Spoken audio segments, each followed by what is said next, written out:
Golden State Warriors at Dallas Mavericks trade na dapat daw i-consider.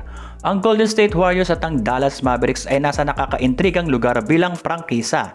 Sa nakalipas na 9 na seasons, ang Warriors ay nakapanalo na ng 4 na kampyonato. Subalit ngayon sila ay pang-12 sa Western Conference na may record na 18 wins at 22 losses sa kanilang naunang 40 games. At para naman sa Mavs, sila ay nakaabot sa conference finals noong 2022 pero sila ay galing sa taon kung saan hindi sila nakaabot sa postseason. Sa ngayon, sila ay pang-6 sa West na may record na 24 wins at 18 losses sa kanilang naunang 42 games. At ayon nga kay Ben Stinar ng Pass Break on Fan Nation mga ka-sports, naniniwala raw siya na maaring magtulungan ang dalawang teams na ito sa isa't isa sa pamamagitan ng isang trade na magdadala kina Chris Paul, Klay Thompson at Moses Moody sa Mavs at kina Kyrie Irving, Richaun Holmes at Tim Hardaway Jr. sa Warriors. Kailangan daw kasi ng Warriors ng isang player na may kakayahang mag-take over sa game upang maalis ang pressure kay Stephen Curry na mag-eedad na nga ng 36 ngayong taon. Si Irving daw ay future Hall of Famer na may kakayahang umiscore ng 40 points kada game at si Hardaway Jr. naman daw ay makapagdadala ng ibang scoring option mula sa bench.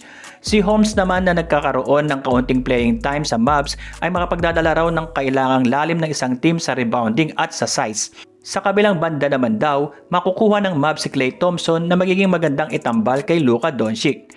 Dahil si Thompson daw ay isa sa greatest shooters of all time at hindi kailangan na palaging nasa kanya ang bola.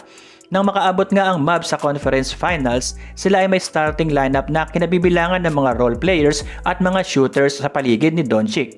Si Chris Paul naman daw ay magandang option mula sa bench o kaya ay itambal kay Doncic upang mag-take over sa ilang gawain ng pagiging ball handler.